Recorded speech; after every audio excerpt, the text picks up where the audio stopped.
Thank you. Good evening, everyone.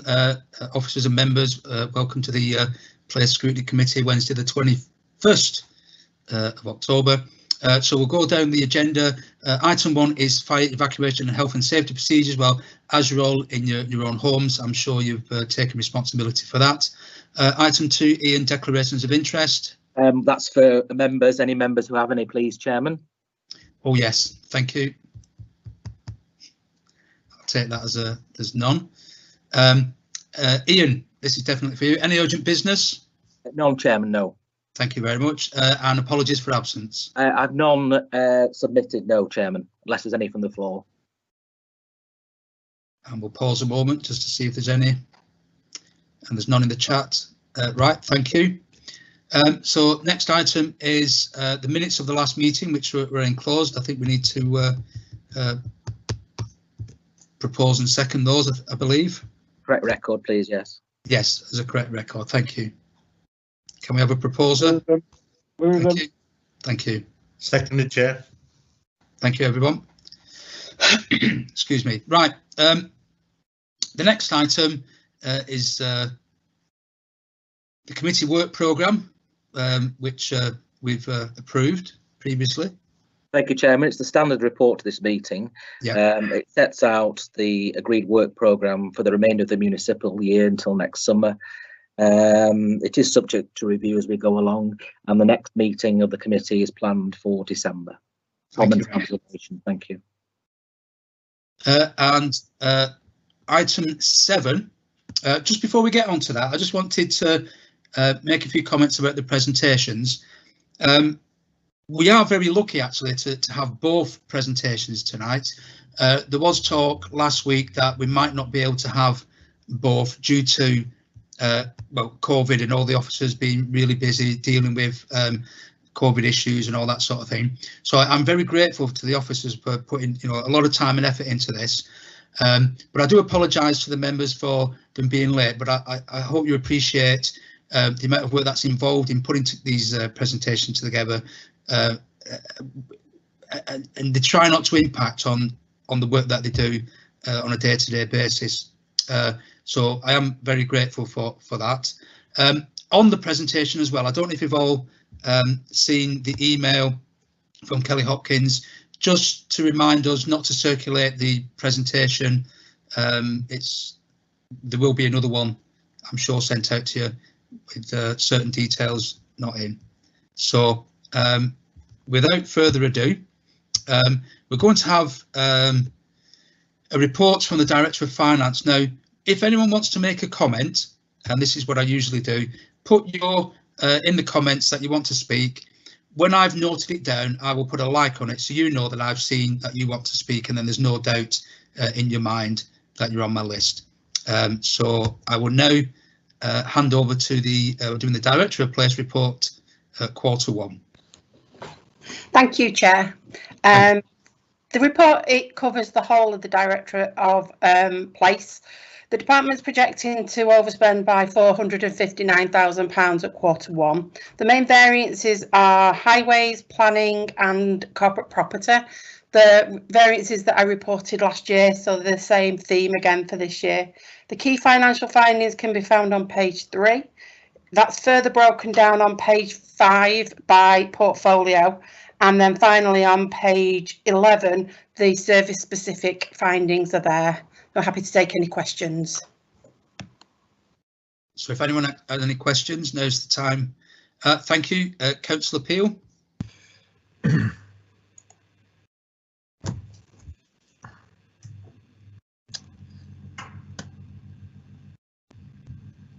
Thank you. Thanks, Chair, and thanks for the comments you made about the lateness of the reports. I think it is frustrating for members to get reports so late in the day, but I appreciate that you address that. I've got a couple of two questions actually, neither of which our finance officer is going to be able to answer. So I would actually invite the deputy leader of the council to do his best, as he always does, to give us some form of answer. So refer members to 7.4 before we get to the appendices. So it's further down. So 7.4 is this standing item on the agenda that refers to Brexit, and the narrative is pretty much unchanged for a long time now. At this point, it is unknown as to how the Brexit arrangements will impact on the financial position of the Directorate, and whether work is being undertaken to assess the risk. Now, excuse me, I accept that it is unknown, but what I'm interested in is what is the work that's being undertaken to assess the risk, because members will be aware that certainly in the last month things have taken a bit of a downward turn in terms of a smooth Brexit, and we're now looking at a possible no deal Brexit. Now the implications of that are quite can be very, very severe for big purchasing organisations such as Bolton Council. I'm happy, Chair, for that to be addressed before I get on to my second question, if that's more convenient. Yes, that would be nice. Thank you, Councillor Cox. Well, I mean, Nick Councillor Peel has said officers might not be able to answer this. I mean, I will come back to it, but first of all, though, I would just like to make any comment on it. Council preparedness. I know the director is on first, so Jerry, is there anything you'd like to say on that before I make some remarks to Councillor Peel?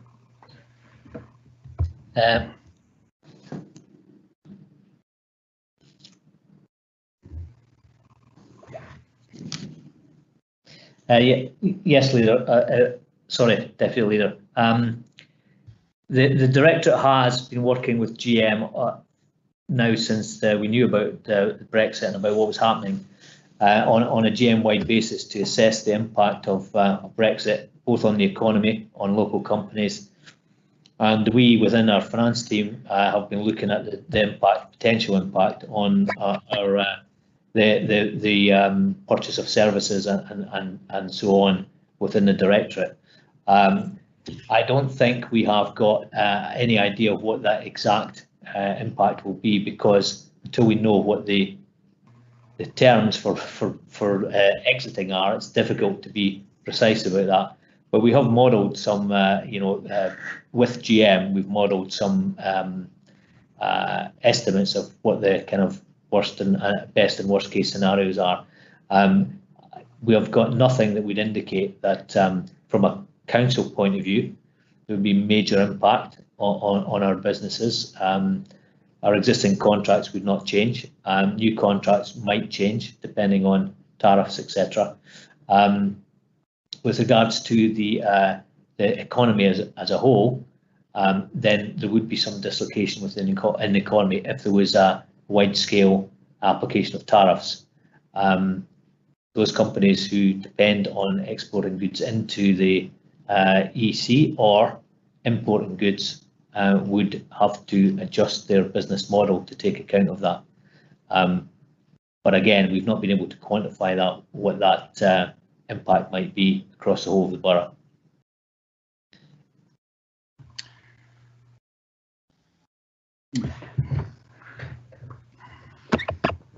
Thanks for that, Jerry. I mean, when I wasn't on the council, I spent quite a lot of time writing risk assessments. And what you do with the risk assessments, you put in all the known risks. I think one of the difficulties for the team to assess this risk is we still don't know what sort of deal we're going to get. Councillor Peel struck a pessimistic note on whether or not any deal will be struck. Before I came into this meeting, I was following the headlines about the EU sitting down, Barnier sitting down in London to discuss a deal. So I think if a deal is done, I think the risks are fairly minimal. I think the big risk, I think, as the director has just pointed out, are to the larger businesses in Bolton, or any business for that matter in Bolton, who is manufacturing a product and trying to export that product to Europe. And I think that is the biggest risk for the town, and hence for the council. It's very difficult for us as a council to influence that in any way, other than to speak to the companies directly. But I think companies who are exporting to the continent are fully aware of that risk and will make their own arrangements as they see fit. I mean, it's worth just pointing out that, I mean, I genuinely hope there is a deal, but it's pretty clear that if there isn't a deal, some sort of tariffs will be imposed. I would expect those, though, to some extent to be offset by a considerable drop in the pound if there was a no deal Brexit, if people have framed it, because if it's what's been interesting over the last few days for those people that follow these things, like I do, is that the pound has increasingly been increasing in value over the last few days. So I think there is a general expectation that a deal will be done, but if there wasn't, the risk is to tariffs, but I think to some extent that will be offset by a reduction in the pound and therefore reducing the cost of goods manufactured in Bolton going to the continent.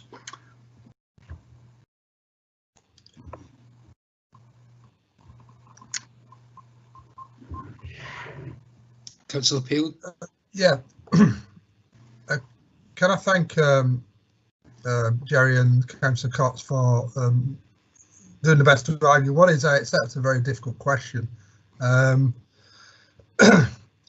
think we've got to look at a pessimistic outlook, because that is the worst case scenario for Bolton. And although Jerry spoke of direct consequences to council procurement, etc., not necessarily being affected, the big risk we have is a double whammy on top of lost business rates, which we're already seeing a massive impact on our finances now. So if we do end up, which none of us want, you're right, Councillor Goss, if we do end up in a no deal Brexit, then we need to be prepared.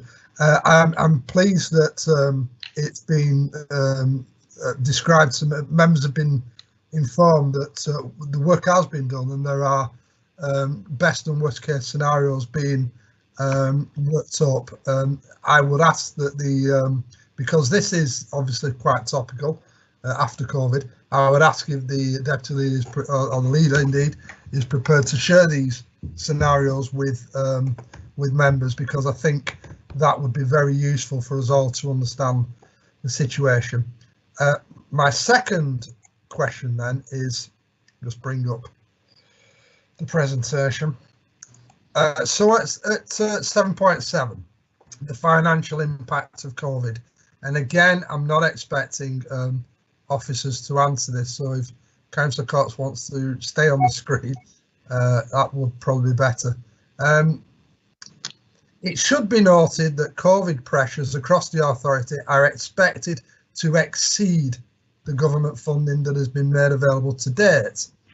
It has been assumed within this report that all additional costs related to the pandemic will be fully recovered from government funding.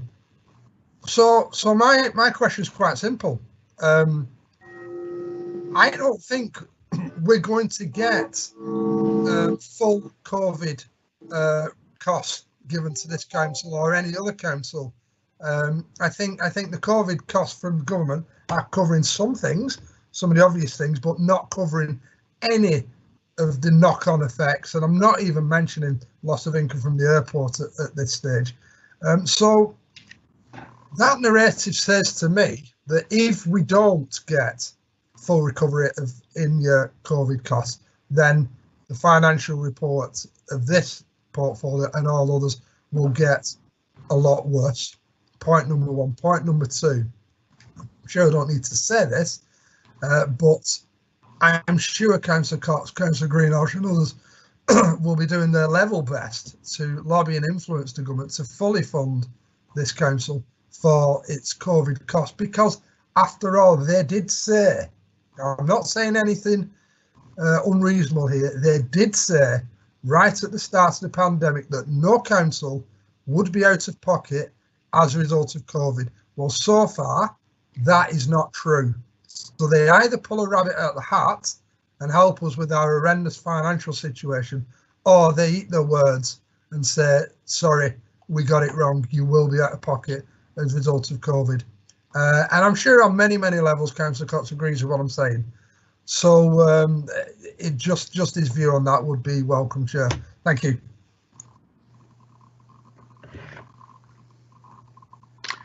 Thanks for that, Councillor Peel. Well, first of all, in terms of lobbying the government, I mean, I don't think anybody really has. I'm not taking any credit for this, because it's really been the leader that has been doing the vast majority of lobbying, and I really, you know, would like to reassure sort of members who are here today that he has been working, I mean, quite literally night and day to try and lobby ministers. He has a lot of connections within government, and I don't think anybody could be doing more to try and get as much resource to Bolton as possible. So I think that should be acknowledged, certainly by myself. Certainly it would be by other members of the cabinet, and I want members who are on the call today to know that. I mean, I would be, you know, I wouldn't be being fair to members here if we didn't say that the effects of COVID, the financial effects of COVID, are going to be significant. If you look at where, you know, the council gets its resources from, the four main areas are going to be affected. We have businesses unable to pay their business rates. If you look at the fees and charges that the council charges, those will be down as a result of COVID. Councillor Peel has alluded to the fact that the council used to receive a significant dividend from the airport to the tune of around £7 million. Well, every member on this meeting knows that dividend has disappeared. And of course, you know, the extent, we still don't know this, the extent to which people are unable to pay council tax is still an unknown. Now, set against that, of course, has been some significant government support in terms of the overall budget, but the extent to that really won't be known until after the Chancellor's statement. I mean, I think once we do know that, we'll then be able to give a clearer guidance as to what next year's budget will look like. But I'm not going to try and pull the wool over either Councillor Peel's eyes or anybody in this meeting. We are entering a significantly difficult, challenging period for the council's finances, and I just remind members that we're not out of this. You know, people making predictions about the financial impact of COVID in the summer may have been under the impression that this was over. Our infection rates were very low. We were getting back to normal, and we were able to sort of make some plans for the future. Well, here we are, back in a partial lockdown, with the threat hanging over us of a full lockdown as we go deeper into the winter. So it's an incredible difficult situation for the finance team with so many unknowns. But you know, if it's Councillor Peel's point to raise the fact that the council's budgets are going to be under significant pressure, I'm not going to insult members by saying no, that's nonsense. Of course, everything's going to be all right. We're going to be entering a difficult stage. Thank you, Chair. Thank you. Councillor Peel, do you have any more questions? No? No, Chair, thank you. Thank you. Next questioner, Councillor Heslop. Thank you, Chair. I think this is probably a question for Jerry, if he could help me. I do have some trouble understanding some of these. It's page 12, Appendix B of the report, and it's the Capital Programme 2020-21. Now, what I'm interested in, that these figures seem to change, and they simply don't add up. And what I want to know is, with reference to 2 points, two items on the list, what's happened to this money? I'll talk about the investment in district town centres. The original allocation was 16.5 million, and the carried forward figure for next year is 13.5, and the revised allocation for this year is 1.7 million. The figures don't add up to me. There's a million missing. And then the second item is the library, I think, or 6163 Market Street, Little Lever. The original allocation was 2 million, but for this year now it's revised at 4.45 million. How has that changed? Where's the 2.45 million, and when was it agreed that they would allocate that additional amount this year for Little Lever Library? Can you help me with it? Thanks. I think I can. I think I can, Councillor. Yes.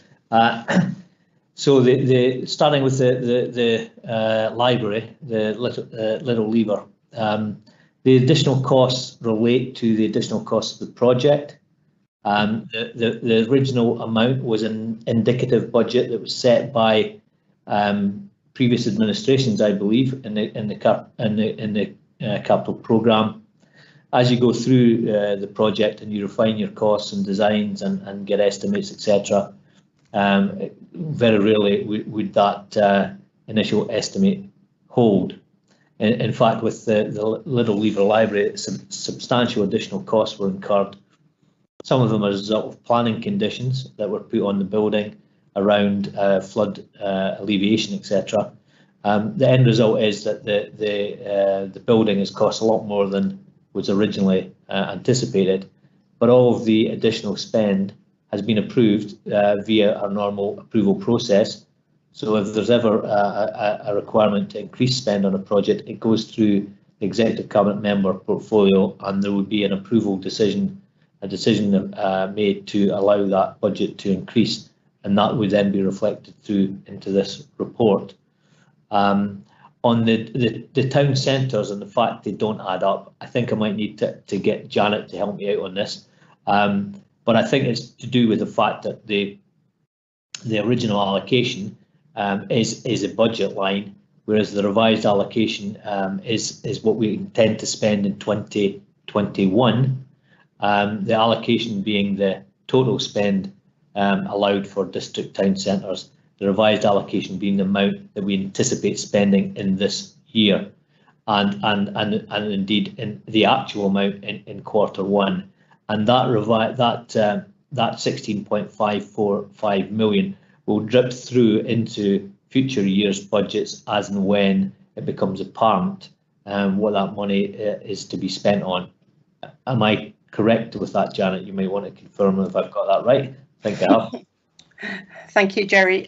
Yes, without having the details in front of me, my assumption on that is that we have forecast to use some of that money in 22-23, so that will be what the difference is.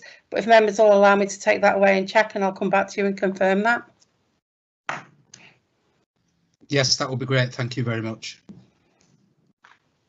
Jerry, can I just come back on that, the Little Lever Library thing? So the original proposed budget was 2 million, and in actual fact it looks like it's 120% more than that for the original proposal. How could we get that so drastically wrong? I mean, you could say a 10% or a 20%, but a 120% margin of error for the costings of the library. Is that not a little bit excessive, do you think? And you say it's been approved by the executive member, and it may have been approved not just recently, but was it considered to look at alternatives to keep it close to the budget? Thanks. Yeah. Yes, Councillor. The budget was set before I came into the council, and all I will say is that budget was set without any detail behind it. So when we got into looking at that project and we actually started to set the initial budget, it was substantially more than the amount that had been allocated. You just couldn't do it for £2 million. So this is a failure in terms of the estimating the initial budget. It's not there's no failure in terms of monitoring the costs and getting the necessary approvals to complete that project, and indeed finding capital from elsewhere to fund that project. But as I said, the original 2 million, I'm not quite sure what the basis of that allocation was. It was made by a previous administration, you know, and under a previous methodology, which I'm not entirely sure as to what that was. I won't say any more than that, but that's the best answer I can give you, Councillor, on that one. Thank you very much, Jerry. Thanks for that. Councillor Cox would like to come in. Thank you. Yeah, thanks, Chair. I think to be fair, I think Jerry has sort of really covered the point to some extent that I was going to make, and that is not to confuse two things. There's a big difference between an overspend on a budget allocated to a project that has got drawings set up, that has got planning permission, that has got a contract to line up. Of course, Councillor Hesblock would be right to be outraged if we'd got that far and then the budget had gone 120% over. But as the director said, this was an allocated amount long before the project was conceived in terms of drawings, planning permissions, concepts, etc. So I don't think it's quite right to say that this has been 120% overspend on an allocated budget to an allocated project.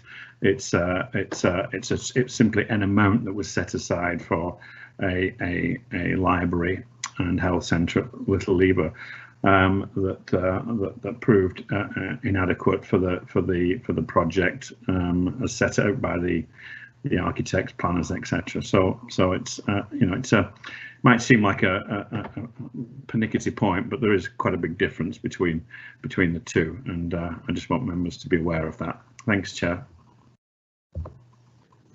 Thank you very much. Thanks for that. There's no more questions, so we can then, sorry, I'm saying I've got bad network, but hopefully I haven't. So if members are happy to note that, Chairman, that's yes, fine. Thank you. Thank you.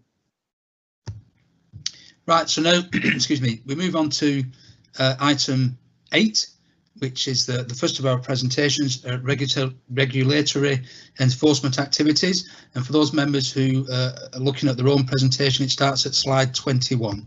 Yeah, so slide 21, please, if that's all right, John Duckett, thank you.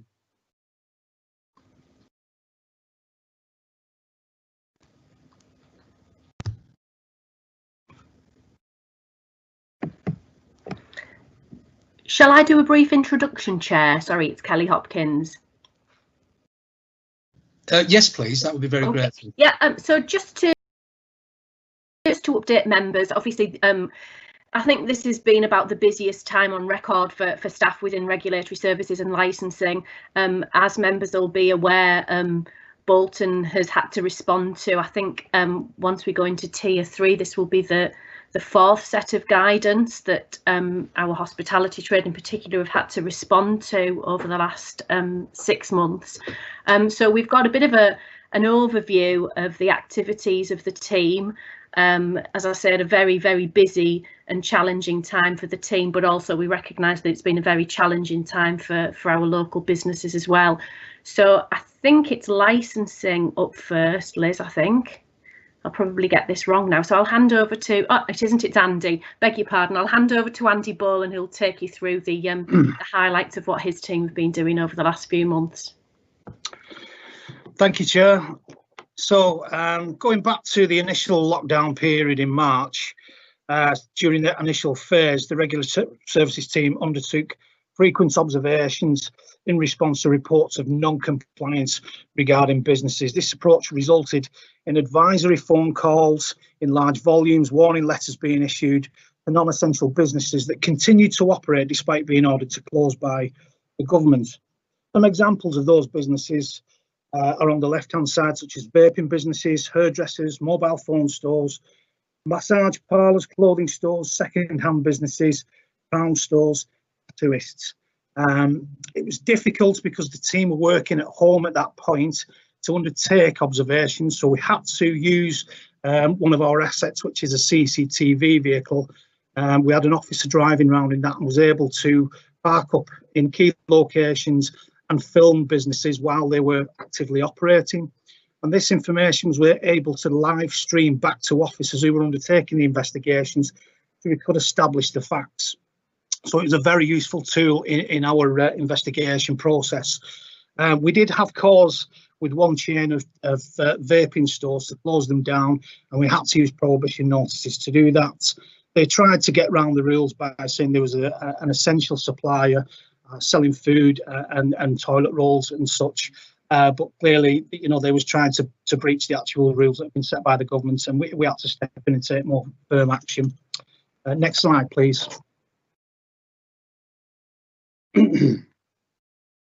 So as the restrictions were relaxed, mail shots and advisory information were created and sent out, and this was around helping businesses through the recovery process, which was essential.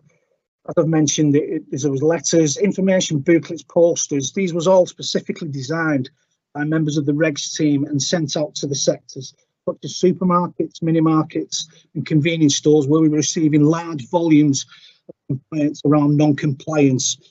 So we had to intervene in those sectors and provide as much information as possible to help the people running those businesses, signpost them to government websites and other essential key pieces of information to ensure they could operate in a safe manner.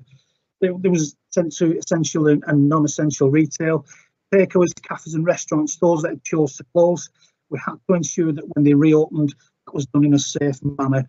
There was, for instance, water that had been standing in pipes for so long time. There was risk of Legionella there, so we provided guidance on how to recover safely in those particular sectors.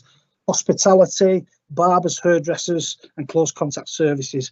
Again, we designed specific information for those sectors to help them recover and start to operate safely using face masks, visors, risk assessments and advisory information to customers. Again, leisure, offices, sunbeds, shops, swimming pools. And just today we sent out another 500 information leaflets, letters and posters to the takeaway sector advising that face masks must be worn inside those settings, both by customers and by people working in them, the staff themselves, and that a fine could be issued by the police if they fail to do so. Next slide, please. So, enforcing the regulations. As time went on, the council was given more robust powers to deal with infringements in certain sectors. And as the restrictions were relaxed, it was necessary for environmental health officers to go into areas of concern and ensure those regulations were being met. One such period, the government's Eat Out to Help Out scheme did present us with challenges, resulting in numerous out-of-hours operations and the closure of one eatery business. Some of the issues that we was coming across was lack of social distancing, overcrowding inside premises, signage, floor markings, lack of track and trace, registers and history, no hand sanitizer facilities, risk assessments, poor management of queuing outside, and people not wearing face coverings. As I mentioned, it did result in the closure of one eatery, which was well publicised.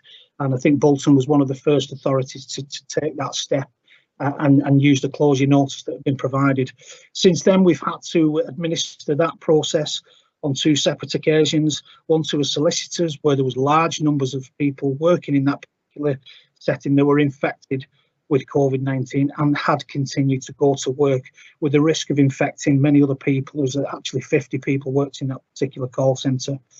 And we had to close a barber's recently. That featured in the Manchester Evening News. Again, repeated non-compliance and non-cooperation, disregard to the rules and total lack of respect to our officers when dealing with that particular venue.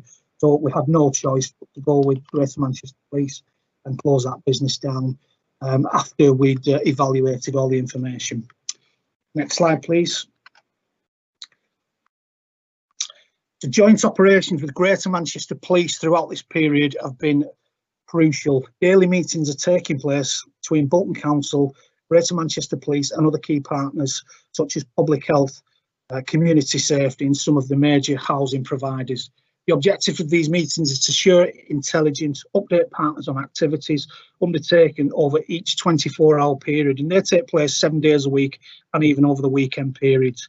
Joint exercises and operations also take place throughout the week and over the weekend periods, and this is seeing our officers working right into the early hours of the weekend periods, so we can cover the borough and ensure regulation is being complied with. Police and regulatory services officers have played an integral role in ensuring the compliance of our business and individuals is adhered to. Unfortunately, in recent weeks, as new regulation has been granted to local authorities, the council has had to issue 15 fixed penalty notices to takeaways breaching the 10 PM curfew rule and operating into the emergency period, which is 10 PM till 5 in the morning. In one such case, a second offence was identified, and at that time the regulations had changed, resulting in that fine of a monetary value of £1,000 being issued to that particular takeaway. That fine has actually been paid as well. Just this weekend, though, we have identified a further takeaway in breach of the regulations, so they will be receiving a £1,000 fine. And we've also got some issues with a snooker club that we're operating into the emergency period. So we will be issuing that particular venue with a £1,000 fine as well. Next slide, please. So Regulatory Services Department is currently in substantial demand as officers respond to the COVID pandemic. The service is receiving COVID-related complaints on a daily basis in high volumes, which is putting additional pressure on the team who are still reacting to standard service-related complaints. So in essence, the day job, the regulatory service has never gone away. All the other activities that were undertaken pre-COVID are still having to be dealt with on a priority type basis.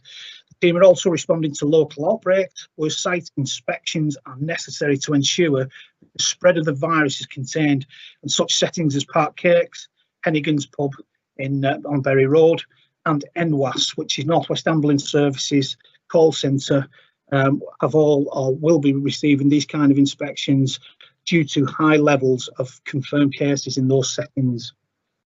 Due to strains and pressures on the service, there are concerns around how the team will manage going forward into the autumn and winter months. The investigation process is very time consuming and intricate, given that the evidence trail needs to be accurate to demonstrate it meets the test of a serious and imminent threat to public health. The current situation is fluid, dynamic and changing frequently as infection rates increase and decrease. The service has had to modify, adapt in its approach to meet the challenge of the virus that's presented to the service, and we will continue to do so until a vaccine is developed. Next slide, please.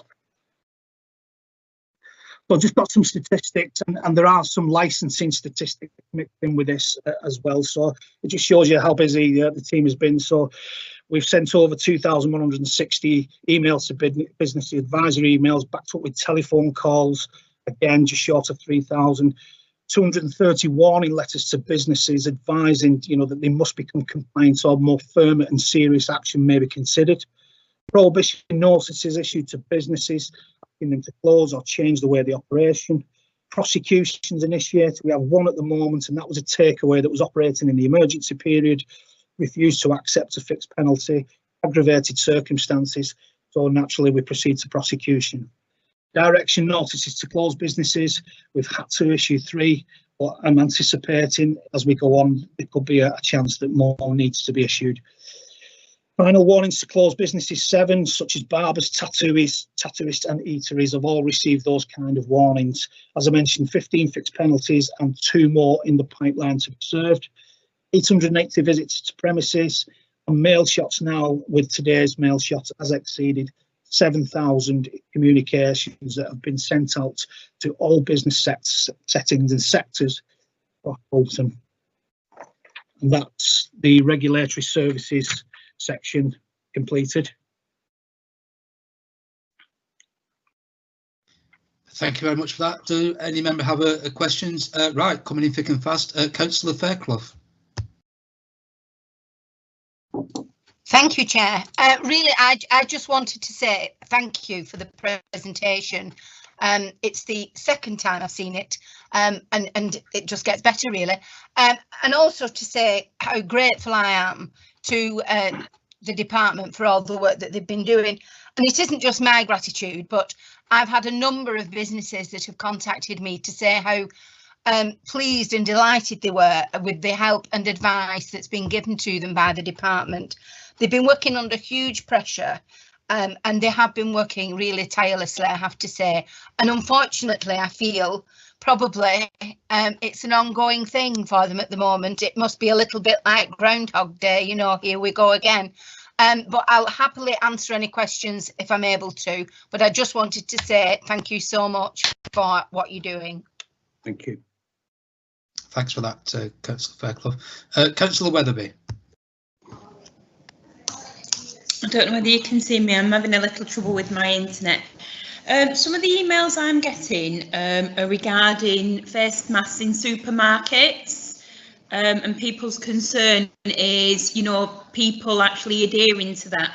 And I do appreciate we've got this, you know, the disability to health and age, and you can't discriminate due to disability. But some of the concerns is there's quite a large gathering of a family, or, you know, groups of 5 or 6 and not wearing masks. What sort of enforcement is there with that? So we've recognised that there was a particular issue with the non-wearing of face masks in some of the supermarket retail sector. And that prompted myself and Kelly, who's my assistant director, along with Nicola Williams, who's the chief inspector of Bolton, to liaise and contact the main supermarket chains, so your Asda's, your Tesco's, Aldi's, and so on and so forth, Sainsbury's. And we set up a Teams meeting with them, and we expressed and highlighted our concerns that we were receiving, you know, a number of complaints from concerned residents who'd been in these particular sectors and settings. We'd also done a bit of an observation exercise ourselves in one of those supermarket chains, and captured that there was probably around 50% non-compliance on that particular visit. And that was highlighted to that particular chain with a warning, if you like, that if there was no improvement made, that we would seek to consider more firm and stringent action. Happy to say we got a really positive response from that particular supermarket chain. But again, when we sat down on a virtual Teams meeting with the other supermarket groups, it was very positive. Now, at the time, the compulsory wearing for staff to wear face masks had been brought in, and in turn we did see an improvement, not only from ourselves, our own observations, but reporting back from the supermarkets that they had also seen an increase.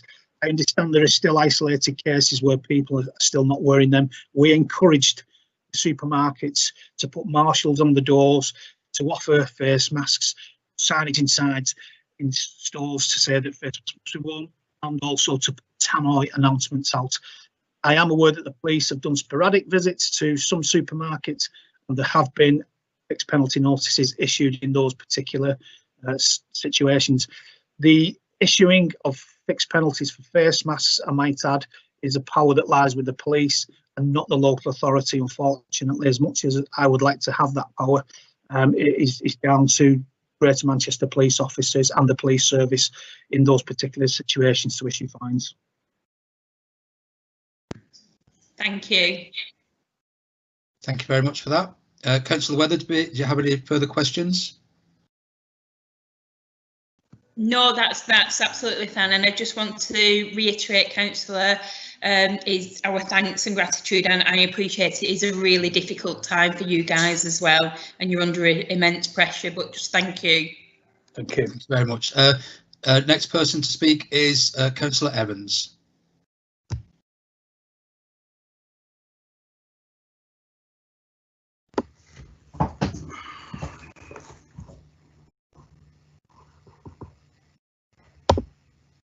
You're on now, Councillor Evans. Thank you, Chair. First of all, I'd like to congratulate the licensing regulatory team on what must be an extremely difficult job, given the mixed messages we've all been receiving. It's in, it's out, it might be, it could be.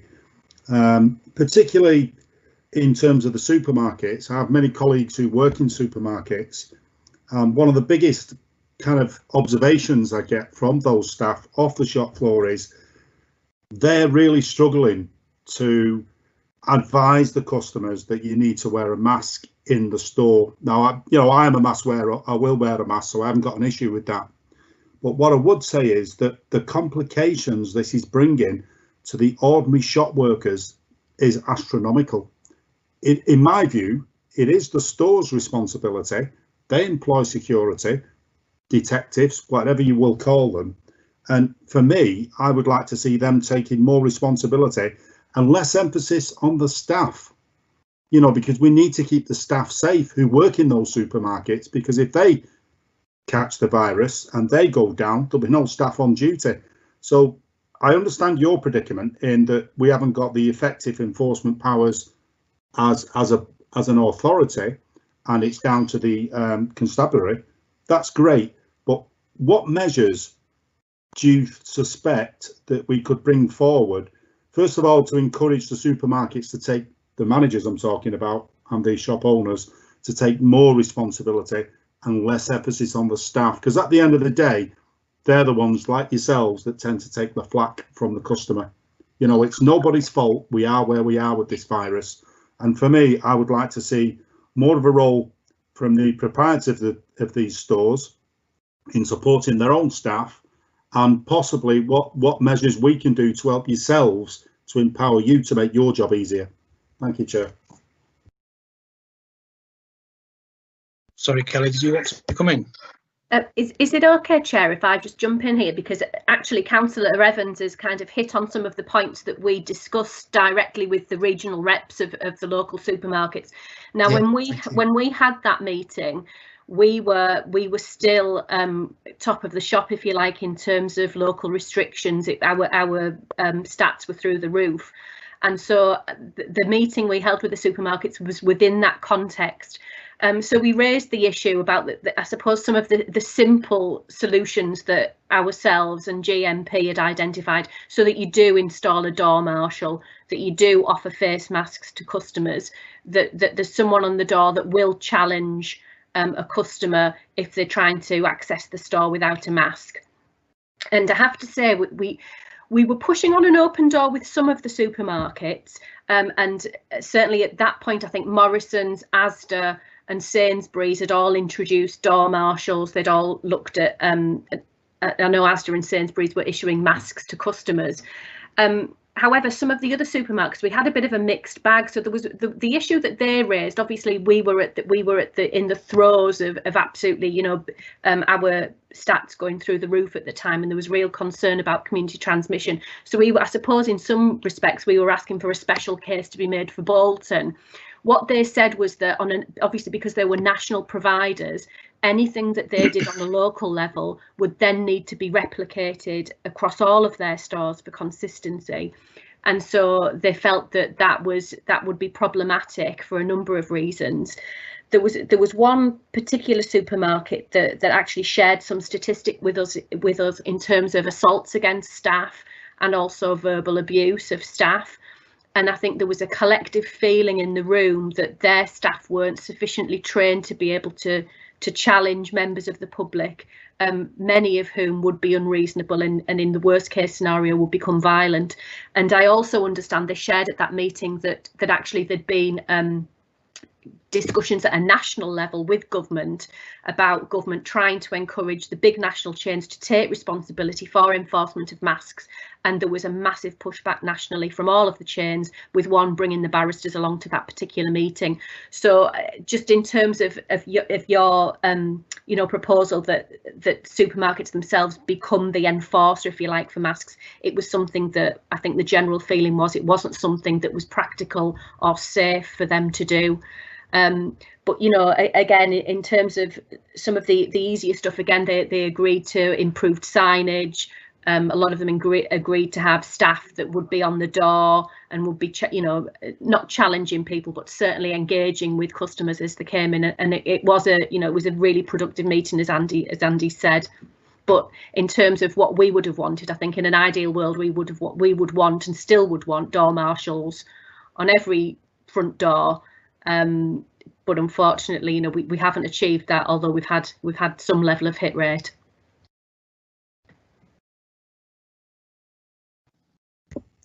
Chair, if I may, just as a very quick follow on to that. Yeah, definitely. Okay, thank you. So you say there's a bit of a pushback from the stores from a more national perspective. Okay, I sort of understand that in working for a big organisation myself.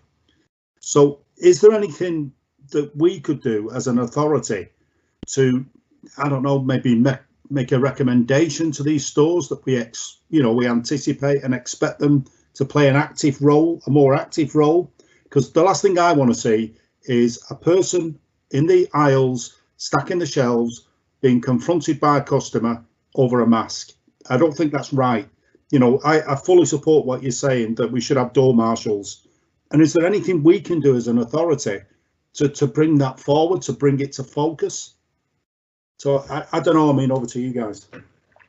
We did send, following that meeting, we sent a list of requests to all of the supermarkets. And again, because we were dealing with regional chains, that had to be something that was negotiated, discussed at a national level.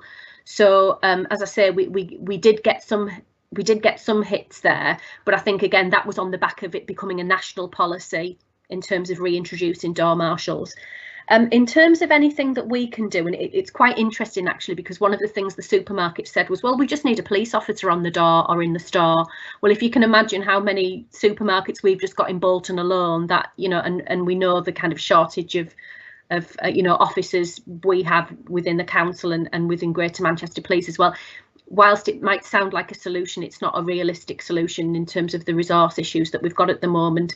So I think really, again, I suppose it's a process of us identifying where the problem stores are, and as Andy's already mentioned, you know, some stores and some customers in some stores are more compliant than in others. But I suppose we have a bit of a watch list now, because I think what we've had over the last 6 months is we came into COVID completely blind. We didn't know what the implications on business would be. We didn't know how the general public would behave. But now we've kind of building up this picture of intelligence where we know where our high risk areas are, our high risk businesses. And so I think we're able to engage much more effectively, because I think we can probably spot where problems are likely to arise. Whereas before we were just, you know, in the dark, really. Thank you very much. Councillor Evans, are you okay with that? Any more questions? Yeah, just my final comment, really. Thank you for your patience, Chair. Can we have regular updates on this, please? Just about stores that are pushing back. Is that possible? I think when I used the phrase pushing back, I mean, it was more, we didn't get any resistance. We got understanding, but I think what we had was a very kind of frank discussion about what's practical and, you know, within those stores. So I mean, at this point we're continuing to get a trickle down of issues predominantly linked to customers not wearing masks. We've had numerous discussions with GMP outside of the meeting with supermarkets, and I think one of the issues that we've got around enforcement is that if you GMP, obviously this is a GMP role, but if they challenge somebody and they say I've got a medical condition, there's no follow up from that. So they have to take that individual's word for it, and that obviously that's the way the guidance and the statutory duty is being crafted. So we're kind of on a bit of a sticky wicket there, because you can't disprove what somebody tells you, and it's a very easy get out of jail free card, isn't it? I've got asthma, I don't need to wear one, you know, etc., etc. Right, thank you very much for that. Our next speaker is Councillor Peel.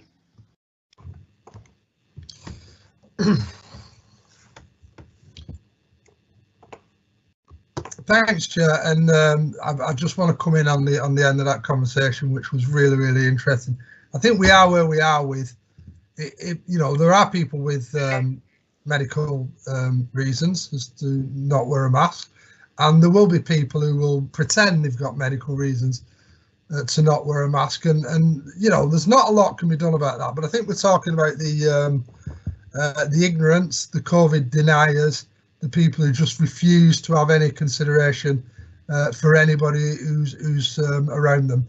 That's what we're talking about, and I think our officers in Reg Services are doing the best they can do in a very restricted legal situation, and I think officers have struggled a little to try to describe the situation to us, but let me make it a little bit easier.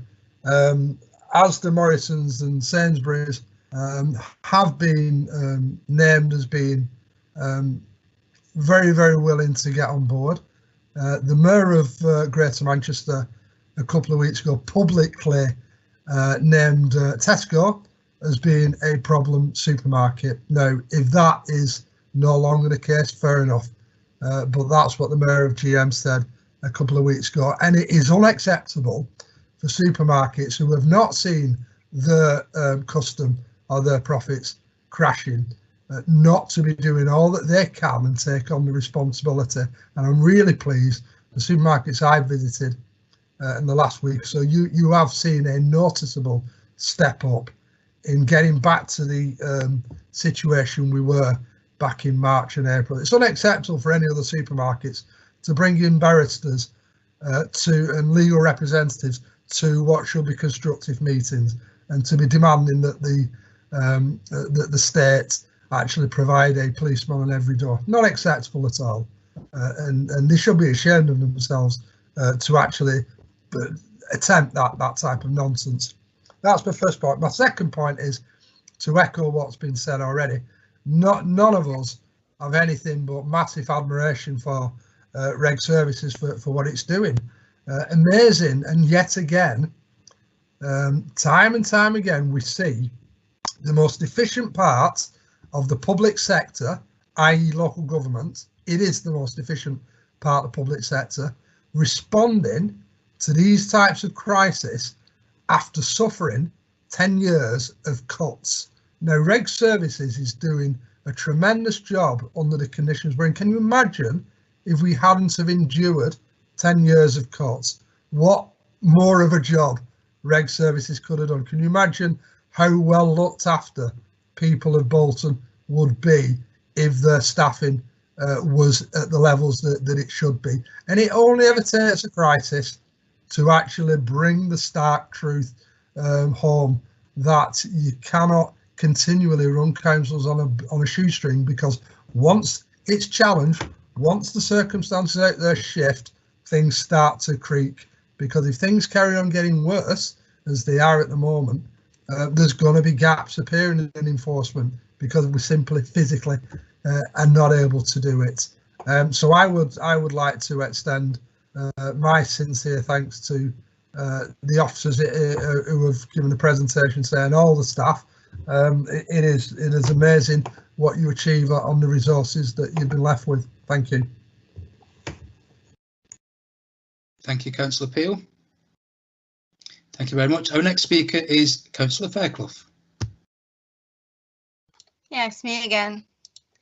Well, I'm really quite surprised actually that Nick, you decided to go down the political route, considering it was your administration that's done most of the cuts for that particular service, and one that we've been trying to keep certainly as high as we possibly can. And I believe we've got more money to have new extra people to be helping in enforcement. So it is very disappointing that that's the way that you've decided to go. I absolutely agree with you, as I said at the beginning, that they're doing a marvellous job. I think getting back to the supermarkets, I think they should do more. They could do more. Some have stepped up to the plate, some sadly haven't. And I don't think it's necessarily one particular supermarket chain, because you mentioned Tesco. I've had very good reports about Tesco, not that I use it myself, so I'm only speaking off what people have said, but I've had people criticise some of the other supermarkets, and I think it's very much down to the manager. My own view is particularly supermarkets, because they are bigger, they're huge businesses that have made lots and lots of money during this pandemic, probably one of the success stories, if that's the way of looking at it. And they already employ security staff. So for me, there shouldn't be a big problem in trying to ensure that everybody wears a mask unless they're exempt from doing so. And I absolutely understand it perhaps wouldn't be 100%, and they don't have to be aggressive about this. They can do it in a more pleasant way. They can try to cajole people. They can offer them a mask. And it is true that the more people that are wearing masks, the more people will wear masks. I personally can't stand masks, but I put it on every time I go out and get on with the job and take it off when I come in. So, you know, from that point of view, I think we are doing what we can. I know that we've had lots of meetings with lots and lots of businesses, and I think that we have been extremely fair. Sometimes I've often felt we've perhaps been too fair, but nevertheless, I absolutely agree with everything that enforcement have done, and I think that they've worked extremely well under these circumstances. But I am a little bit sort of shocked that you should just revert to something, a shortage of funding, which we accept as a shortage of funding has been ever thus, I think. I find that rather strange. Thank you. Thank you, Councillor Fairclough. Now, before I let Councillor Zaman speak, I just want to point out to councillors, I don't want this to turn into a party political fight. We're here to discuss the presentation that's been given to us. And I'm not saying Councillor Zaman's going to do this. I'm just saying this is not what I want. And if it turns into that, I will put a stop to it and we'll move on to other things. No, Councillor Zaman, thank you. Well, thanks, Chair. I mean, this is politics, really. We are in a political organisation, so you have to allow some degree of political debate within these settings. I do agree, Councillor Mann, but what I don't want is petty politics. Yeah, absolutely not. Absolutely not. No, the point I was trying to make was that Councillor Peel, I was listening to what he was saying. He never blamed the current administration. Hello, can you hear me? Hello? Yes, we can hear you. Thank you. There was some problem on my side, I suppose.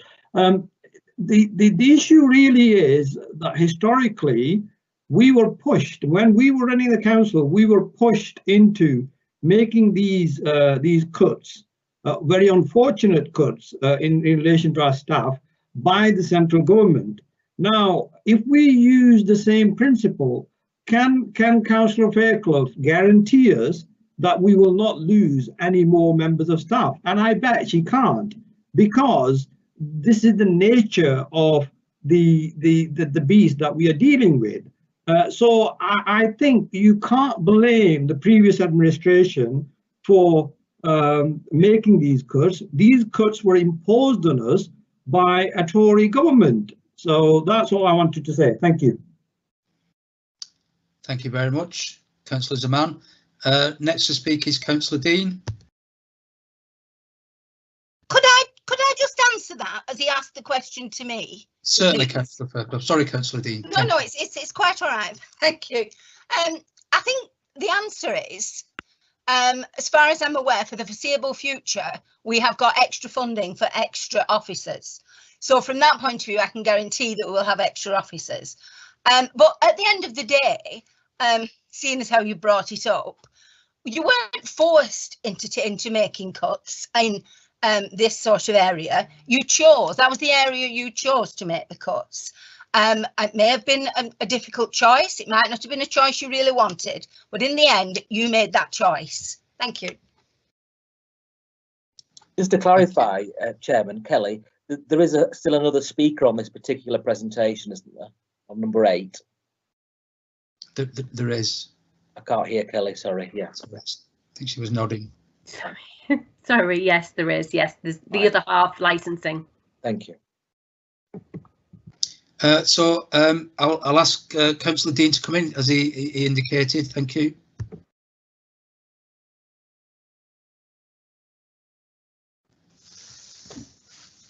Thank you, Chair.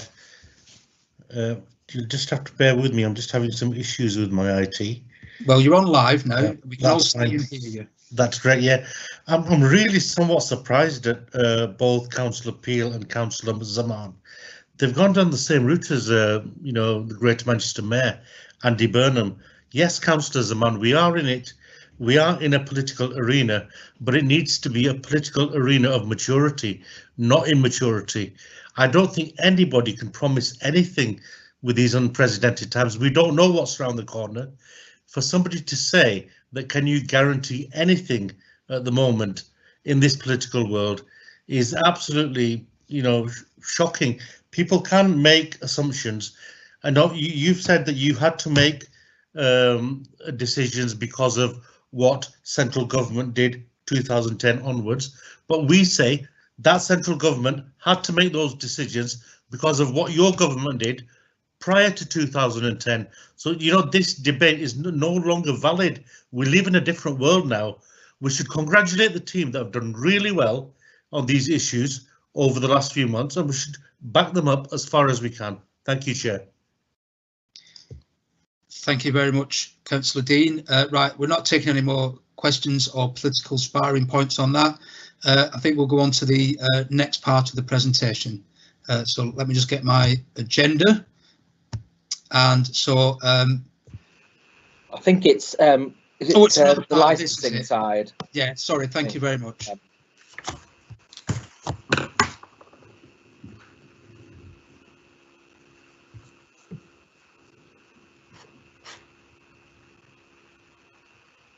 So do we know who's speaking?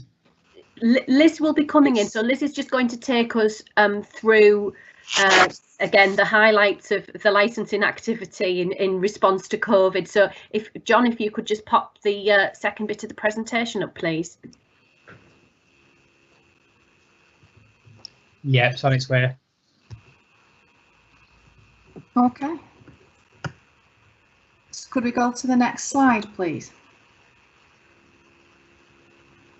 So this is just an overview of the work that licensing have done in the recent months. So stage one was lockdown in March 2020 when, as you will know, licensed premises were closed due to the pandemic. At this point, we wrote to all the licensed premises to inform them that they needed to close. We received just 25 complaints as a result of the closure, alleging non-compliance, and these were followed up by the enforcement officers making telephone calls and carrying out visits with the police. We also work with partners such as the police and NSL services to identify any premises that were continuing to flout the legislation. Typical complaints at the time were about premises staying open, which when we visited or contacted them turned out to be either people living on the premises, so it looked like it was open but it was actually just the people living there, or using the opportunity of the premises being closed to carry out some essential work, for example redecorating or gas type work. And also a couple around the consumption of alcohol on seating outside the premises, but people making the most of the weather at the time. But again, this wasn't the owners of the premises, it tended to be members of the public that had purchased alcohol elsewhere and were just making use of seating outside the premises. We'll go to the next one, please. So the next stage was when the licensed premises reopened in July. In the beginning of July, 4th of July. So to support the trade, we sent questionnaires and guidance letters out to all of them to make sure that they could be COVID compliant and make sure that they'd all got risk assessments in place that was robust and would cover reopening. Officers worked out of hours to support the trade and they took enforcement action where that was needed. The work involved the use of the CCTV van doing some high visibility visits, which I think feedback from the trade said that they were seeing that out there and therefore they knew that they had to be compliant and they felt really supported. Reopening went relatively well. We provided support where it was needed. We followed up all complaints received about licensed premises and we carried out revisits to make sure that advice was heeded. You go to the next one. So ongoing support and guidance from March has been advisory letters sent out each time the guidance has changed. So that was March lockdown, end of June reopening, September we had our own local restrictions, and then again in October we've got the Greater Manchester restrictions. And of course now we're looking at tier 2 and communication around that. Information posters going out to premises, combined authority updates. We sent a letter across Greater Manchester at the beginning of July to make sure that there was consistency across the board. And again with tier 3, because we're all in that together across GM, we are looking at if we can get some consistency across the authorities. Business recovery meetings where we could, to meet with the licensed trade and discuss issues that were coming up for them. We sent the questionnaires out. There was support around pavement cafes. We worked with highways and reg services around getting those issued. Guidance on live music and assistance with off sales and outdoor spaces, which had changed when the bill came in around the reopening. Thank you. Next slide, please. So enforcement, as premises became more aware of the restrictions and the legislation and guidance in relation to COVID, the approach changed from engagement and education to a more robust stance on non-compliance. Licensing enforcement officers are still working weekend shifts around the borough to ensure compliance. They've worked about 18 out of the shifts over 15 weekends since premises reopened in July. Fixed penalties have been issued at 3 premises for failing to comply with the Bolton regs by opening the premises for consumption of food and drink on the premises. One of which was encouraging gatherings by advertising and selling fresh pints, and customers, rather than being allowed in the premises, they weren't allowed in the premises, but they were of course sitting outside on walls and on picnic blankets and not observing social distancing. Warning letters have also been sent for various issues such as face covering, social distancing and customers standing at the bar. We'll go to the next one, please. So joint operations with partners, we've, as Andy has already pointed out, we have had weekly meetings with GMP which have taken place since the start of the pandemic, which fed into our out of hours activity. And then of course the daily meetings which are now taking place with the Bolton Council, GMP and other key partners. The main objective is to share intelligence and ensure a consistent enforcement approach across the board.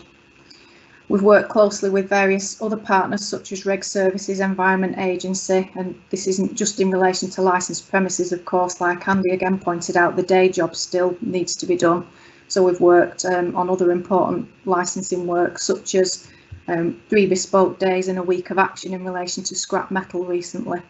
This is resulting in a number of files being prepared for prosecution of individuals trading without a scrap metal collector's licence. So we've potentially got 15 prosecutions, 11 of which also didn't have a waste carrier's licence, and 8 of which had their vehicles impounded by the police for not having the relevant insurance for carrying scrap metal. We go to the next one, please. So we've also worked closely during the last few months with and to support the taxi industry. We've provided some guidance and links to income support for the self-employed. Numerous communications have been sent out to the trade and published on the website. In fact, 15 in total, one of which signposted them not just to the financial support in relation to being self-employed, but we also gave some advice around illegal money lending and tried to encourage them not to try and make up for any loss of income during the pandemic by getting loans and things from loan sharks. We've held monthly virtual meetings with the trade representatives. We postponed MOTs in line with the government guidance when we did the licence extensions until the licensed trade reopened. We reinstated the taxi marshals in the town centre to support the Hackney trade. And at the minute we're trying to get some stickers produced for private hire and Hackney carriages to display in their vehicles, along with the provision of some face coverings to encourage passengers to comply with the COVID requirements. And the final one, please. So again, as Andy's already pointed out, resources in demand were already in substantial demand as the we've only got 3.5 enforcement officers responding to the COVID pandemic, and of course also the ongoing day job.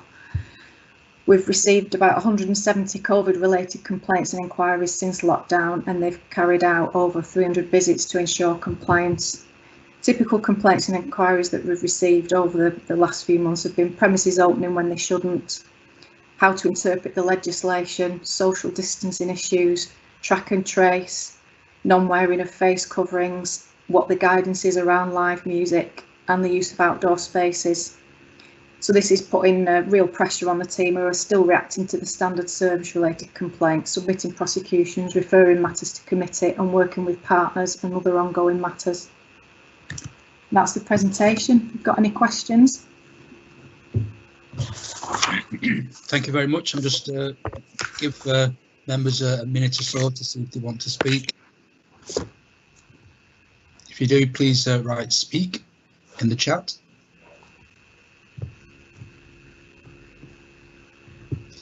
It appears you've done such a fantastic job, or they're all exhausted from the boat before, that no one wants to speak. So thank you very much for that presentation. Very, very informative. Thank you. You can relax now, unless you're doing the next one. So our item 9 on the agenda is voluntary resident group support for neighbourhood services. It's a presentation, so I think on that group of slides we need to go right back to the beginning, John, and then you right, Chairman, yeah. Thank you. Yeah, just 1 minute, Chair. No problem. And I think it's John Shorrock, I think. Yeah, Chair, if it's okay again for me to do a bit of a brief introduction. We've got some good news for you now. We've got some positive stories. Not that the work of the enforcement team hasn't been good news, but this is obviously something that I think is quite unique in some ways to Bolton in terms of the voluntary and resident support we have for our cleansing services, in particular in Bolton. So I'll hand over to John to take members through the presentation. Thank you, Kelly. Thank you, Chair. Good evening, councillors. Can we have the first slide, please, John? For 20 to 30 years, the council has worked with friends of groups in parks and open spaces to great effect, helping us to improve the environment in these areas. So the next slide, please. This has been a fantastic success, and it's allowed us to adapt what we do to the needs of the people who use the parks. Over the past 15 years, this has grown to include volunteers and groups of volunteers who wanted to help keep the neighbourhoods clean. Initially, the service tried to control these activities to make sure that they worked with how we worked. And I think it's fair to say that we arranged cleanups based on what we wanted to happen and what we felt was the best way to do it. But it didn't help the volunteers who were doing the litter picking. And in fact, sometimes this made the issues worse, with residents from far and wide bringing the rubbish to a central point. And it also didn't challenge anyone to take responsibility for the waste. We were becoming very aware of the growing number of volunteers contacting us, and we responded by servicing their needs. Next slide, please. I think it was also fair to say, as a service, we were too often seeing this as an additional task to the service we were doing, and not seeing it as a positive input from volunteers and from the residents of Bolton. In 2015, the service was approached by a small group of 3 people really, who were passionate volunteer litter pickers, and we started discussions to how we could work close together.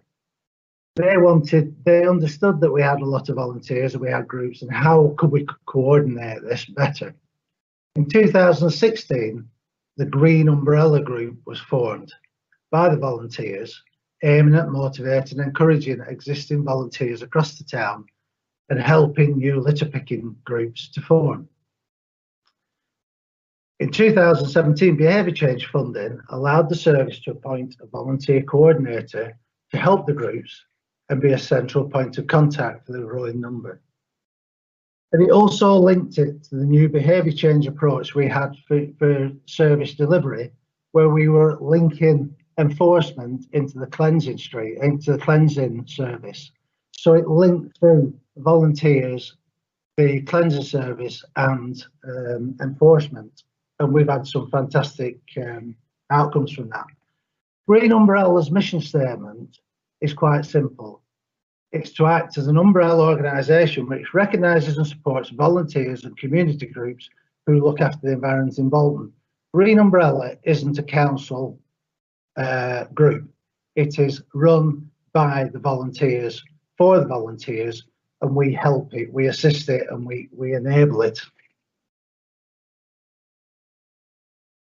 Next slide, please. I mentioned before about the volunteer coordinator role. This role's been pivotal,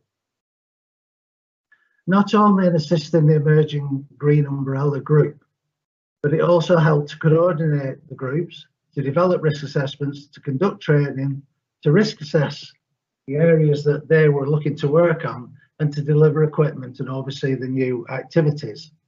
We've lost the presentation, John. I'm not sure. We have, yeah. Just give us a second, John. It's playing up. Okay, no problem. The volunteer coordinator role also linked our services to the needs of the volunteers. So instead of the volunteers becoming an added issue to what we did, we actually started to design our services around the needs of the volunteers and the benefits the volunteers brought us. Have you got the next slide, please, John? We helped the volunteers, or the volunteer coordinator helped the volunteers to develop a website, which has been a huge success. Enables the volunteers to reach the Green Umbrella, to reach volunteer groups, and they have an interactive map where volunteers can look at where the groups are, who they can join, and when they're doing activities. And that was a fantastic enabling item to be able to grow the volunteer groups. Next slide, please, John. So how have the service adapted to the needs of the volunteers? We recognised very quickly that the volunteer groups were a real and sustainable, more importantly, a sustainable resource that's there for the benefit of the environment of Bolton. We've adapted the service to support the groups. We've got teams dedicated to collect waste at key times from volunteers. This often happens on a Monday following weekends, or we're helping people at bank holidays. We have an enormous amount of bags of waste picked up by volunteers on a Monday and Tuesday mornings. And we've also looked at a provision of bin hoops that volunteers put out. So actually it's an additional litter bin that the volunteers service, and they then put the full litter bins in areas that we can pick up. So we're not having a litter bin team going around picking them up, and it's been a huge success. There are 92 volunteer groups now across Bolton registered with Green Umbrella, and also loads of sole volunteers who just go out by themselves of an evening for a couple of hours. If you think there's 92 volunteer groups, probably an average number in the group's 10, and they do a couple of hours a week, it soon adds up to a significant number of hours worked by those groups. And we've estimated that it works out at around about a resource of about 40 to 44 people, which the value of that resource is over £800,000. We service that resource. They do it in their own time when they can do it, and we help service that resource. It's a fantastic success, and it's a sustainable way of helping the environment of Bolton. And the initiative with the neighbourhood services behaviour change approach has been acknowledged when we submitted the initiative for the best service delivery model with this year's LGC awards, where we got shortlisted for an award. That has yet to happen because of COVID, but hopefully we'll be in there with a chance of winning that. However, COVID has come in March, and if you look at the next slide, please, John. When it did happen in March, initially we had a lockdown and we had to suspend all volunteer work because people had to stay indoors. Gradually, as we came out of the restrictions, people started going out and wanted to volunteer. And in fact, more people wanted to volunteer because they had more time. And not only that, I think people were more aware of the environment. But we ended up with 300 new volunteers, which we provided with litter picking equipment and serviced the needs when we picked up the bags. And there has been an increase in the number of groups working alongside the council in parks, in green spaces and in cemeteries and in neighbourhoods. And since April this year, we have issued 25,000 bags to volunteer groups. John Duckett's gone off again, please. That's okay.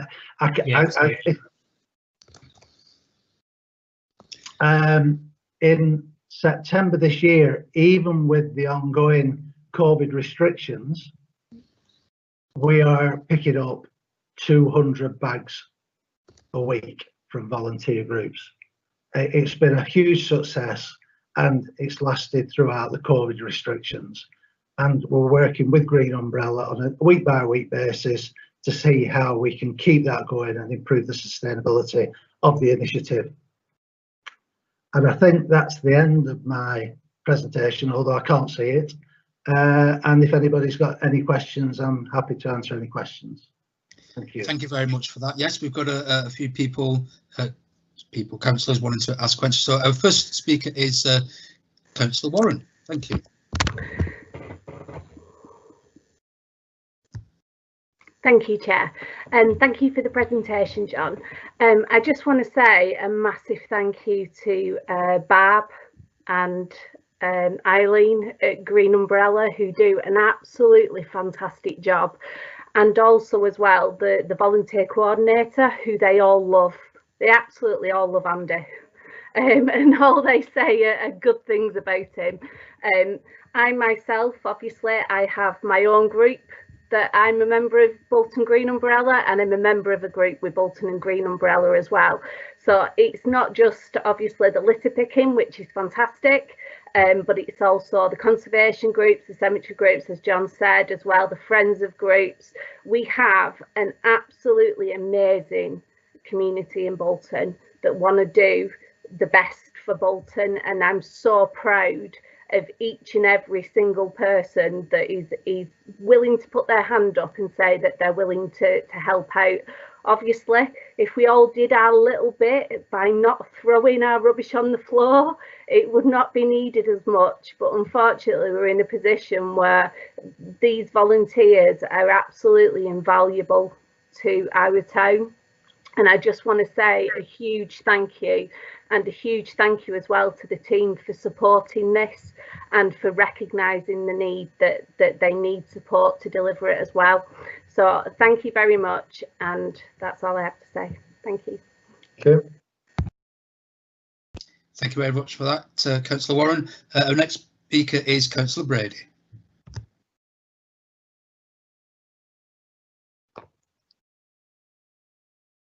Has it gone red yet? Not just yet. I'll let you know. Right, you're live now. Thank you. Okay, well, thank you. First of all, thank you for a great presentation again. We've had some cracking ones tonight. And I think what this is a real success story. You've got residents now taking pride in their area, and it's lovely to see you going out, you're making new friends, but it's helping everybody as well. And I think particularly, certainly with our groups, the feeling is, why should we pay our council tax on this when we can do it? And it's a really good feeling, and it's working, and the residents are dead happy with it as well. One of the things we have found is fly tips. Regularly, we'll get called out, there's a fly tip here, a fly tip there. We go out, and sometimes we are finding evidence, you know, names and addresses. That's very difficult, because I know if we touch that, then that stops enforcement from making a case against these fly tippers. Is there any chance of, or any plans to change that? So if we had video evidence or photographic evidence, that you could actually use that? We are talking with Barb and Green Umbrella about how we can extend that. so that we can actually accept evidence. There's obviously an issue with getting that evidence in a way that can be then presented to courts and to make sure that's robust. But that's part of the ongoing discussions we're having with Green Umbrella, to be able to improve the service and extend the service to be able to do that. However, if there is evidence, you can phone up or you can contact us, and we will send the team out as soon as we can. During the COVID period, obviously it's been a bit more of an issue to delve through bags and look for evidence. But as we're moving out, if the evidence is freely available and it's obvious, then we can take that on board and use it. Oh, that's great, because again, that's helping you. I think the next question I've just got a couple, please. Community payback. Yes. I don't know if we've got any idea when they're coming back, because I know certainly they've not been available recently. So have we any idea when they're coming back? And in the meantime, there's other jobs as well that us volunteers like doing, and we've found, ways of doing them: cleaning, replacing street signs, and also painting railings and stuff like that. Is that something that you're happy with us doing? You're on mute. That's better. Sorry about that. Those are areas that we are looking with Barbara and Green Umbrella to see what we can do. Obviously, the technical issues about painting things, not so much about cleaning things. However, we would have to look at risk assessments for things like cleaning road signs. Regarding community payback are active. However, they're active in a limited way. So they're not as available as they were, say, 6 months ago. And we are working with them to sort of bring them back in on, they're limiting what they're doing and they're limiting the type of jobs they're doing. But we are using them, we are involved with them. But obviously, groups you can't get a group of more than 6 people together, and they're very limited to how many people can go in a vehicle at the moment. Okay, well, thanks for that. It's great to hear that you're looking at further areas. And again, Andy Kirks is fantastic. He's our hero. So thank you. Really, I'll pass that on. Thank you. Thank you very much. Next speaker is Councillor Heslop. Thank you, Chair. Yeah, I'd like also to thank Andy. I think he's a really responsive officer. In my personal dealings with him, he has been proactive. So, yeah, I'd reiterate what Councillor Maris just said. There are some other issues I've got with the litter picking groups, though, and what I'm specifically talking about is that this should be the icing on the cake. They should complement council services, and where money is really tight, yeah, you do accept there is substitution. However, I'm really concerned that in my part of the borough, and I will say borough, I've noticed the terminology and language tonight has all been town and Bolton town. This is a borough and Kearsley is a town in that borough. And what I would say is that I get the distinct feeling that the endeavours of the people of Kearsley in litter picking, and there are quite a few groups, is not matched. And I'll give you a specific example. There was litter picking that was picked up and sat outside a bin in Kearsley Park very recently for 2 weeks. Now, as you know, John and Kelly, I have I've put questions to you before. I've asked for information.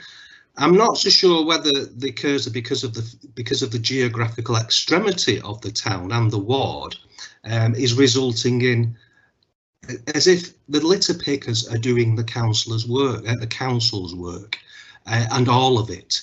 I do accept that there's been motorised vehicles, street cleaning going on in Kearsley, but I'm far from convinced that they're complementing the services of the council. Very specifically, and I'm not so sure you're aware of this, John, but I visited other parks in this borough, and I'll specifically reference one, which is Tong Park.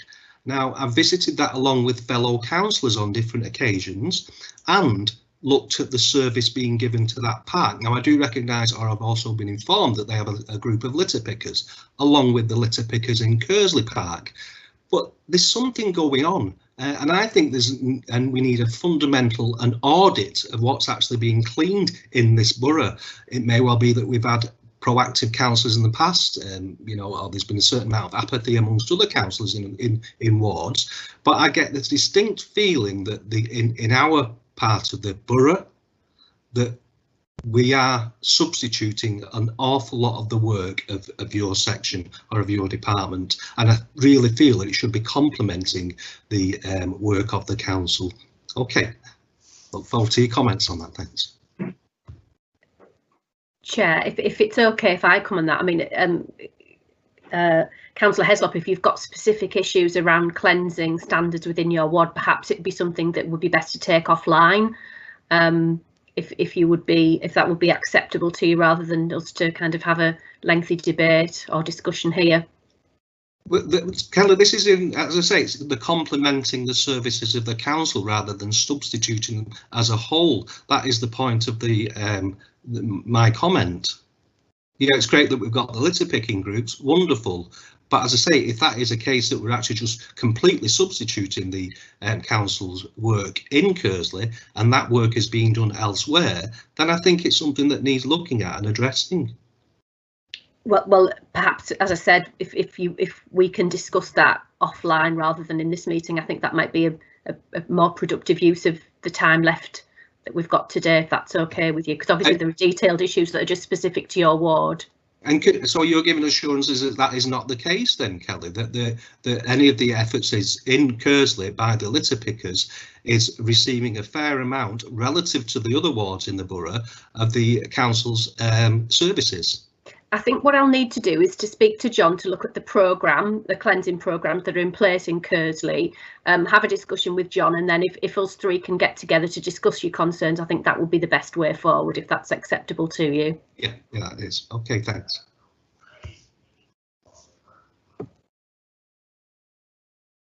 Thank you very much for that. Our next speaker is Councillor Weatherby. Thank you. Can you hear me? Sorry. Yeah, I'm there now. Thank you, Chair. And I just want to acknowledge the fantastic work you guys are doing. The amount of voluntary work is absolutely fantastic. And again, you know, the people in Farnworth cannot shout the praises of your team highly enough. And I was just going to ask the question Councillor Brady asked with regards to community payback, but you've already answered that question. Thank you very much. Thank you for that, Councillor Weatherby. Our next questioner speaker is Councillor Peel.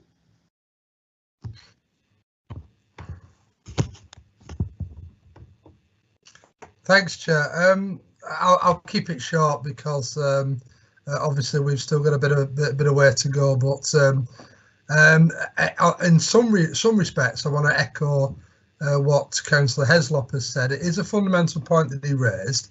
But it's perhaps for a future discussion.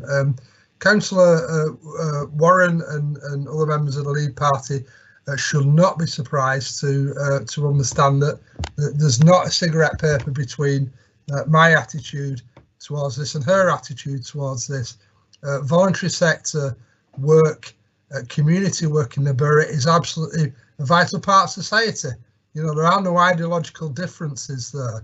I always took the view when I was Councillor Warren's predecessor that councils brought the problem on itself when they started cleaning outside people's front doors back in the 60s or 70s. You know, people used to come out and do the donkey stone and make sure that the frontage of their house was clean. We suddenly started doing it for them before most of us were born, so we can't take responsibility for that. But they did create a rod for their own backs, and I think it's a positive step for society that people take pride and ownership in their own streets and neighbourhoods. Where I agree with Councillor Heslop is, and he hits the nail on the head, it's a very fundamental point. It is additional to. It should always be additional to what the council does. It should never be instead of. And that is really, really important. And I'll tell you why, because we're all talking about litter picking and environmental projects at the moment, that's easy stuff. There are people who wish this to go further. Nobody I'm aware of in Bolton who wish it to go further, but there are people in the national policy discussions arena who wish it to go further. And you can imagine with volunteers taking over other parts of council services would not be appropriate. So I just want to put it on record. I think Councillor Heslop's right to raise that. It must always be an additional to, not instead of. Thank you. Thank you very much, Councillor Peel. Now, I've got, if you look at the chat, it looks a bit as I'm getting this in the wrong order, but I'm not. Councillor Warren, please. Oh, I almost came running in and then I held back and then I came running in again. It's obviously, I have areas in my ward that are litter picked, and they're litter picked by housing associations regularly. And the issue that I found in my area is that it creates dependence, and it creates that expectation that if you just dump your rubbish everywhere, it will be cleaned up. And there has to be at some point, and I agree with what Councillor Peel said about years ago, people doing the donkey stone and they clean their front step, they weeded their front, they brushed their front. We have moved away in aspects of our society from kind of that self-responsibility of our environment, and we are moving in a direction of discussions around climate change and everything, and that is everybody's responsibility. We have to move away from the council is going to do everything. Now, I don't think for 1 second that should be replaced by volunteers doing everything. We have to get to a point where we all take responsibility for our own little bit. Now, volunteers doing what they do is absolutely brilliant, it's fantastic. I absolutely applaud every single one of them, but we all need to do our little bit, because we can't just kind of sit back on our laurels and just expect everything to be done for us, because that is not the way of the world. We all have to pitch in, kind of saddle up a little bit. I was going to use a different term then, and kind of be responsible for our environment, what we create and what we do with it. And that's just all I'm going to say for now. Thank you. Thank you very much. I've got Councillor Wild next and then Councillor Dean. Thank you.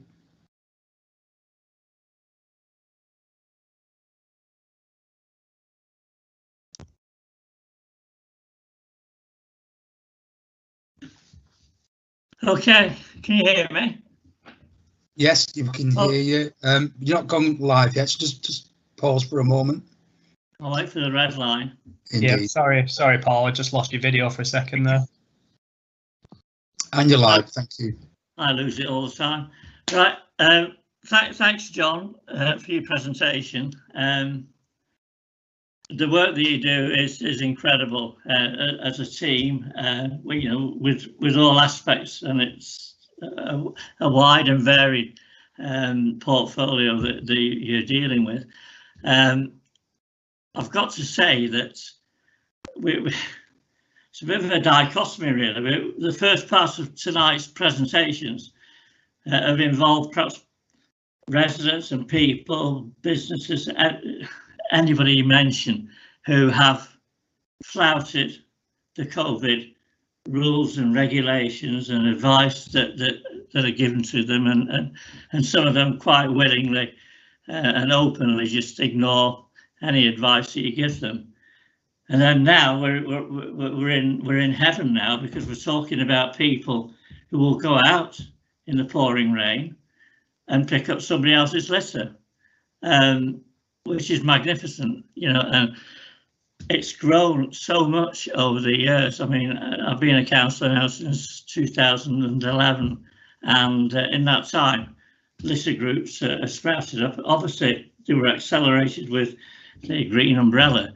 And in Astley Bridge, I'm quite proud to say that Astley Bridge has probably got some of the finest litter pickers, volunteer litter pickers that we have in Bolton, and there's more than one group, you know, that sort of spawning off each other and growing in, which is what you want. And there's a tremendous amount of pride, is the word I'm looking for, in the area.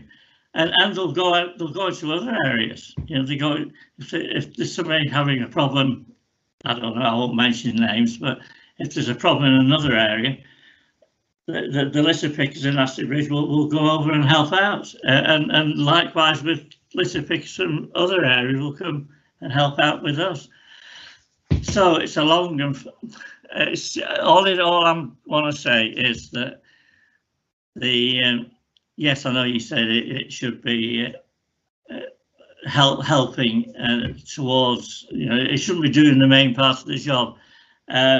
Unfortunately, at the moment, they probably have to do the main part of the job, or nearly the main part of the job, because you haven't got the resources, and because of the COVID scenario, you've not got, you know, the staff, and we're sat at home doing nothing, you know, so we might as well go out and pick a bit of litter up. But no, thanks very much, and have nothing but admiration for all the litter pickers in the whole of the borough of Bolton. Thank you.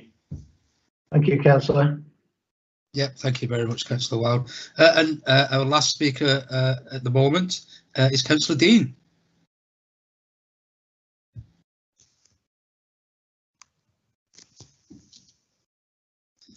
Thank you, Chair. I'm going to be very brief. It's not a question to anyone. It's just an observation and a comment, really. John, thank you for everything you do. It really is a tremendous success story at our town hall, within our borough, the type of work that you do and the type of, you know, the amount of work that volunteers put in. It's absolutely admirational, but I totally agree with Nick. We shouldn't be doing it. We shouldn't have to do it. People should take their own responsibility. And I think one of the things that's happened over the years, and I agree with Paul, is that this has been a part of that dilution of British values, where, you know, people used to think, you know, an Englishman's house is his castle. You know, people look after their houses, they looked after their surrounding area, they made sure the footpath in front of their house was clean. So I think people do need to go back to those traditional values and take that responsibility. But even in my ward, you know, there's some great work that goes on. We go out with organisations as well on a, well, I won't say on a regular basis, but as often as we can. But they're out every week in Bradshaw and in the north of Bolton, you know, volunteering to do this work. So thank you to all those organisations. Thank you to that work. But as Nick said, as Councillor Peel said, we need to go back to those traditional British values and do what we can, you know, in our surrounding areas, in our communities as residents. Thank you, Chair. Thank you very much. Now we've no more questioners or speakers, so thank you very much for the presentations. Highly informative. Thank you, Chair. Thank you very much, everyone. So now we resume back to. Yeah. Sorry, Councillor McKeon. Did you? Yeah, sorry. Thank you. And I'm going to ask the usual question because I can't see myself now on the screen. Can you see and hear me? I can hear you, but you're not live yet. But I didn't see you say anything in the chat, so that's why I apologise. Oh, I didn't know you wanted to speak. Yeah, I did do that. I'd just like to make, like others, an observation.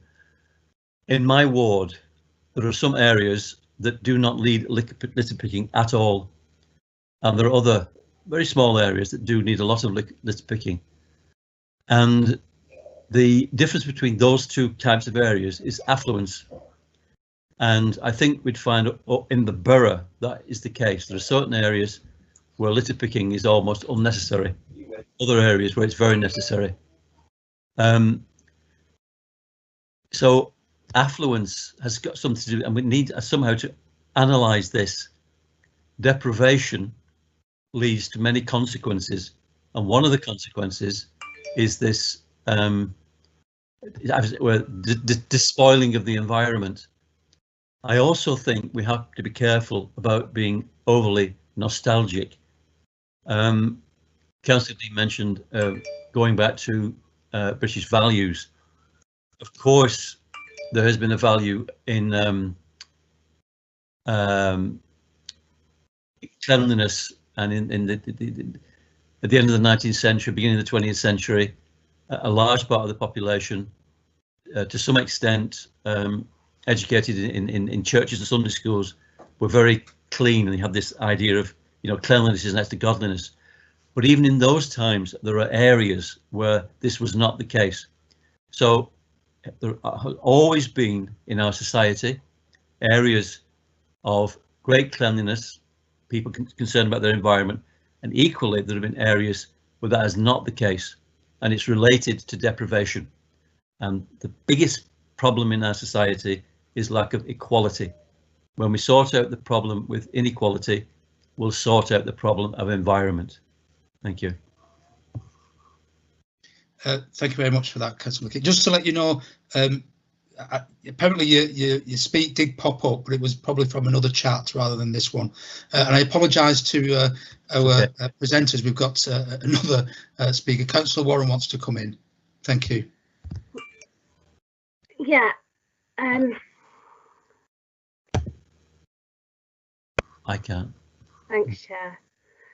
I just want to make a point regarding deprivation. A lot of councillors probably won't know my background or understand my background, but I come from an extremely deprived background, but a background that we had pride. We made sure that we did what was right and we did not throw things on the floor. I'm really sorry, but I do not accept that deprivation is an excuse to litter our environment. I just don't. And I know that sounds quite harsh, but if anybody ever wishes to speak about my background and the area that I grew up and the area that and what I come from as my past, you will understand why I don't accept that as an excuse. So I agree that there needs to be education. I agree that there needs to be engagement, but I do not accept that deprivation is an excuse to litter our environment. Thank you. Yes, thanks for that, Councillor Warren. So our speakers, thank you very much. I'd just like to say, related to what Councillor Warren was saying, it doesn't matter where you come from. If you're taught to put your litter in your pocket when you're finished until you get home, like I was, and my background is from a very poor family, then that's what you do. And I've seen people from all walks of life either put litter in the pocket because they're doing the right thing, or just drop it on the floor. And it doesn't matter what your background is, it depends on what you've been taught and the values you have. But anyway, enough pontificating. Thank you very much. And we shall now move on to our next item, which is item 10, members' business. Do we have any questions? No, there were no questions submitted, Chairman. Lovely, thank you very much. Excuse me. And the last item then is the minutes of other meetings relevant to the remit of this committee. I think we just note those. Yeah, there's some more marked to follow, and I sent those round. Yeah. Thank you. Awesome, thank you very much. And right, thank you, officers and members. That concludes our scrutiny meeting this evening. Thank you very much, all of you, for attending and for the wonderful presentations and, of course, the questions and the points that everyone's made. All very informative, all very interesting, and all very relevant. Thank you and take care. Stay safe. Thank you, Chair. Thank you.